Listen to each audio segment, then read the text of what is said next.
silaturahmi sudah lama berjalan. Kemudian memang ada hal yang memang kita perlu luruskan terkait dengan adanya memang yang beredar terhadap Ketua Dewan Pertimbangan Partai Golkar. Jadi dalam kesempatan ini mungkin rekan-rekan sekalian sudah tahu inti permasalahan yang memang sudah menyebar di medsos. Sudah tahu ya? Ya. Bentuknya seperti apa dan tidak ada sedikit pun menghargai. Tidak usah beliau sebagai gubernur, tidak usah beliau sebagai ketua Golkar, tidak usah dihargai beliau sebagai anggota DPR, tapi sebagai orang tua itu patut kita hargai. Itu yang lebih penting.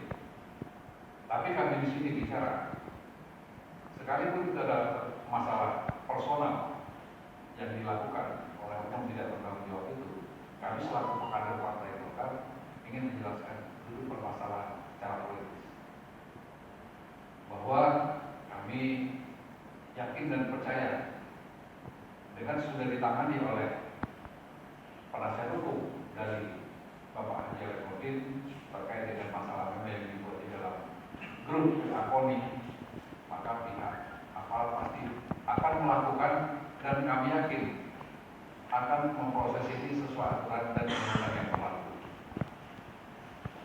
Dan kami juga percaya kepada lawyer atau penasihat hukum yang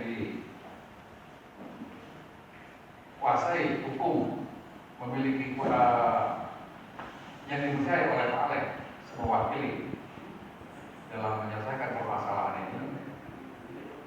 Kami juga percaya bahwa mereka akan memproses secara hukum sesuai dengan undang-undang atau yang berlaku. Namun kami dari partai politik, karena beliau adalah bagian dari keberadaan Partai Golkar Provinsi Sumatera Selatan dan 17 kabupaten kota sepakat untuk memberikan pendapat dalam masalah ini. Sehingga apapun yang terjadi atau proses hukum yang terjadi, kami akan tetap mengawal proses hukum yang akan dilakukan terkait dengan permasalahan pencemaran nama baik. Dan kami juga akan melihat aturan yang ada. Apabila diproses sesuai dengan aturan yang ada, maka ini akan kami serahkan kepada ranah hukum. Tapi kalau tidak sesuai dengan aturan, maka ini akan kami awasi terus. Akan menjadi pengamatan kami selama Partai Golkar ini, selama Pak Alek adalah sebagai Ketua Dewan Pertimbangan Partai Golkar. Inilah yang menjadi persoalan bagi kami.